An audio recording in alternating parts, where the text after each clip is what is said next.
श्री स्वामी समर्थ गोडताईंनो, स्वागत आहे तुमचं माझ्या छोट्याशा मी ब्लॉगमध्ये। तर चला, सकाळची देवपूजा वगैरे आवरली आहे आणि आज आहे अमावस्या, तर देवपूजा सकाळी लवकरच झाली आहे। इथं आहे मोठा देवीचा फोटो, जसं की तुम्ही बघितलं। त्यानंतर आता सगळे तर गेले आपापल्या कामाने, दुपारचे वाजले आहेत 2। तर माझं जेवण वगैरे झालेलं आहे। तर शिल्लकचे जे कामं होते दुपारचे ते करून घेतले।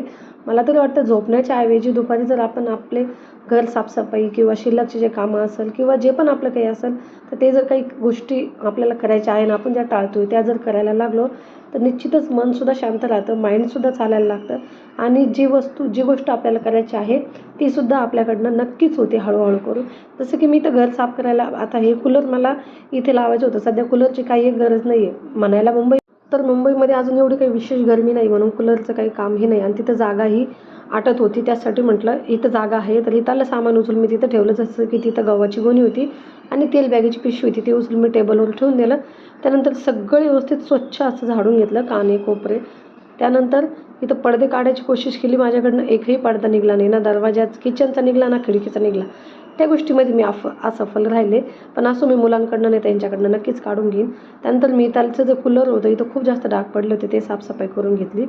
त्यानंतर आता इथं बघू शकता दुपारच्या वेळेस आता मला खूप दिवसांनी गोड खावं असं वाटत होतं, पण नेमकी करू तरी काय, कारण की वजन कमी करण्याच्या मागे आहे मी आणि शुगर जास्त खाणं म्हणजे वजन जास्त अजून वाढवणं आहे।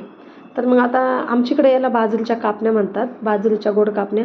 आता ज्याच्या त्याच्या गावाला बोलायची ज्याची त्याची पद्धत ह्या पदार्थाला वेगळी असेल, पण आमच्याकडे तर हेच म्हणतात। ही माझ्या आईच्या हातची पद्धत आहे, तर अशा मी नेहमीच करत असते। नेहमी म्हणजे आता भरपूर दिवस झाले काही बनवले नव्हते मुंबईला आल्यापासून तर, पण आज मी स्वयंपाकाच्या वेळेसच कणिक भिजवून ठेवली होती। याची जर रेसिपी तुम्हाला पाहिजे असेल तर मला कमेंटमध्ये सांगा, मी तुमच्यासाठी नक्कीच याची स्पेशल व्हिडिओ घेऊन येईन आणि पुढे सविस्तर याची रेसिपी मी तुम्हाला सांगेन। काही एक अवघड नाही, गुळाच्या पाण्यामध्ये मी बाजरीचं पीठ तिंबून घेतलेलं आहे, जसं की माझ्या बऱ्याच ताईंना माहिती असेल। आणि त्यानंतर इथं थोडंसं कडक जास्त नाही होऊन दिलं, कोमट तेलामध्येच इथं परतून घेतले। तर इथं तुम्ही समजू नका की मी एकच खाली, मी करता 4-5 खाऊन घेतल्या होत्या। त्यानंतर इथं विशाल पण आला, त्यांनी पण टेस्ट केली। घरापर्यंत व्हिडिओ पहा, मी शेवटला खूप छान लुक केलेला आहे माझा स्वतःचा, साडी घातली नवीन। इथं वेळ होता माझ्याकडे, मशीन पण आहे घरी, तुम्ही घरच्या घरीच केस स्ट्रेट करून घेतले। बाहेर एवढे पैसे मी नाही घालू शकणार, माझ्यापाशी वेळ पण आहे आणि मशीन पण आहे, तर मी त्या केस वगैरे स्ट्रेट करून घेतले। बघू शकता तुम्ही, केस सरळ असले तर चेहरा लुक एकदम छान येतो। आणि हो, माझी खूप दिवसापासून एक साडी मी घातलेली नव्हती, त्या साडीचा व्हिडिओ मी तुमच्यासोबत इथं शेअर करणार आहे आणि काही फोटो, तर व्हिडिओ प्लीज कंटिन्यू करा।